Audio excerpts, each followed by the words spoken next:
In today's video, we're going to discuss AutoZone. Founded in 1979, AutoZone has 7,014 stores across the United States, Mexico, Puerto Rico, Brazil, and the US Virgin Islands. AutoZone's annual revenue for 2022 was $16.25 billion, an 11.09% increase from 2021. The retail chain offers both brand name and generic products. Geared primarily toward the do-it-yourself market, AutoZone also serves professional auto repair shops. This story is about how a small retailer was able to tap into a market with an offer of organization and efficiency in exchange for billions of dollars. This is the turning bolts into billions story of AutoZone. Before we start the video, I've noticed in my video analytics that most of you watching are not subscribed. Please subscribe. I work really hard on these videos and need your support. I do my own research, narrating, and video editing. I love developing this type of content, but I do want to see the fruit of my labor being actualized in the growth of my audience. So again, I ask, please subscribe and like the video. Your support means so much and is so appreciated. Okay, I'm done begging. Let's get into today's topic. Thanks again. The story of AutoZone began in Forrest City, Arkansas in 1979. Entrepreneur Pitt Hyde III recognized a gap in the automotive aftermarket industry, a lack of retail stores that specialized in providing auto parts to do-it-yourself, DIY mechanics, and vehicle enthusiasts. Prior to AutoZone's emergence, customers often had to navigate the complexities of finding and purchasing auto parts from a scattered network of dealerships and specialized shops. Hyde's vision was to create a one-stop shop where customers could easily find, purchase, and install auto parts themselves.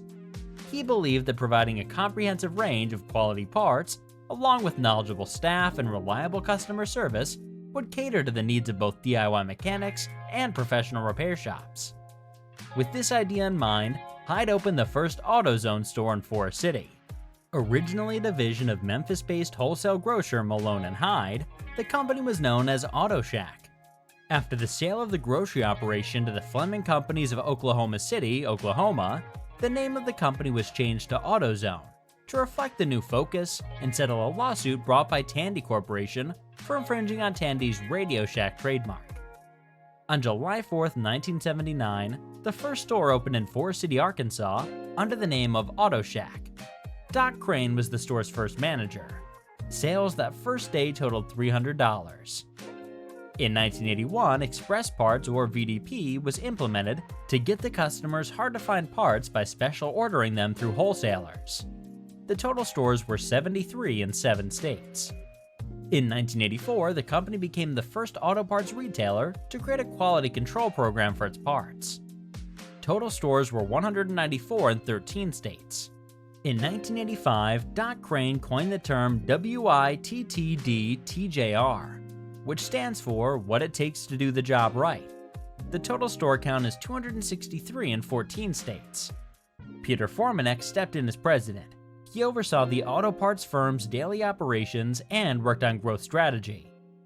By 1986, expansion had made the company grow into a large store chain across the South and the Midwest. That year, Darren Rutherford, manager of Auto Shack's Memphis, Tennessee store, received the first Extra Miler Award, which has since been given to AutoZoners who showed their dedication to customer satisfaction by going the extra mile for customer service. The Duralast line of alternators and starters was released. The Loan-A-Tool program began allowing customers to borrow specific tools for jobs. The 4th distribution center in Greenville, South Carolina opened. The total number of stores was 339 in 15 states. In 1987, Auto Shack officially changed its name to AutoZone. The first AutoZone store was in Enid, Oklahoma. That year, the company introduced WITT Junior, an electronic catalog used to look up parts and keep warranty information. The total number of stores was 459 in 16 states. In 1989, the company began using a computerized store management system, SMS.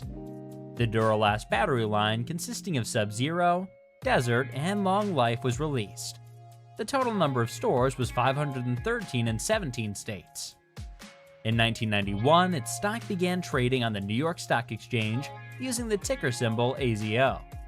It opened up at $27.50 a share. The fifth DC opens in Lafayette, Louisiana. That company also became the first auto parts retailer to register customer warranties in a computer database. In 1994, AutoZone began using satellites to facilitate communication between stores and the corporate office. Sales hit $1.5 billion. In 1995, AutoZone opened its 1,000th store in Louisville, Kentucky. Also, the Duralast trademark made its debut with the Duralast and Duralast Gold batteries. Total of stores is now 1,143 in 26 states. 1996 was the year when the internet era arrived at the company, when AutoZone opened its company website. The new commercial program debuted in Germantown, Tennessee. AllData, a software company based in Elk Grove, California, that provides automotive diagnostic and repair information, was acquired. Company founder Pitt Hyde retired as chairman and CEO in 1997. John Adams became the new chairman and CEO. In 1998, AutoZone acquired ADAP Inc., who had stores under the ADAP Discount Auto Parts and Auto Palace nameplates respectively, both being auto parts chains in the northeastern United States with 112 stores. Truck Pro LP, a chain with 43 stores in 14 states, and the 560-store Chief Auto Parts Inc., a chain with a presence in 5 states. At the commencement of the fiscal 1999, AutoZone made another acquisition by purchasing 100 express stores from the Pep Boys, Manny, Mo, and Jack. The company began a process of internationalization with their first store abroad, which opened in Nuevo Laredo, Mexico. AutoZone closed in the 1990s by debuting at the Fortune 500 list in 1999. Steve Odland became AutoZone's third CEO in 2001. Also in 2001, AutoZone sold Truck Pro to Paratus Capital Management. In 2002, AutoZone developed a network of hub, feeder, and satellite stores to have more product in the market area, while reducing inventory investment. Sales hit $5.33 billion. In 2003, the Duralast tool line was introduced. This was a year of important negotiations for AutoZone, as the company partnered with other important auto parts industry companies such as CarMax and Midas. AutoZone de Mexico opens the first DC in Nuevo Laredo, Mexico. Total stores number 3,219 in 48 states and 49 in Mexico. In 2004, founder J.R. Pitt Hyde III was inducted into the Automotive Hall of Fame. In 2005, William C. Rhodes III was named president and CEO. Steve Odland left to become the chairman and CEO of Office Depot. In 2007, Bill Rhodes, then 42, was named chairman, president, and chief executive officer of AutoZone Inc. on June 6th. In 2008, AutoZone opened their 4,000th store in Houston, Texas. Sales hit $6.2 billion. On December 15, 2011, AllData LLC, an operating unit of AutoZone, expanded its direct presence in Canada to better serve its growing customer base. On August 17, 2012, AutoZone expanded into their 49th state, Alaska, by opening their 5,000th store in Wasilla, Alaska. In 2012, AutoZone opened their first store in Brazil. In December 2012, AutoZone purchased AutoAnything.com, an e-commerce leader in aftermarket automotive parts based in San Diego, California. By April 2017, AutoZone had been the largest retailer of automotive parts in North America for 3 consecutive years. As of August 2017, AutoZone had 5,465 locations in the United States, 524 locations in Mexico, and 46 locations in Brazil, for a total of 6,035. On October 22, 2018, Pitt Hyde announced that he'd be stepping down from AutoZone's board of directors. As we all know, the year 2020 brought unprecedented challenges globally, primarily due to the COVID-19 pandemic. Lockdowns, restrictions, and economic uncertainties affected various industries, including the automotive sector. During the pandemic, AutoZone continued to operate as an essential retailer, providing customers with the necessary auto parts and services. The company implemented stringent safety measures across its stores, including contactless pickup and curbside delivery options. This flexibility allowed AutoZone to continue serving its customers.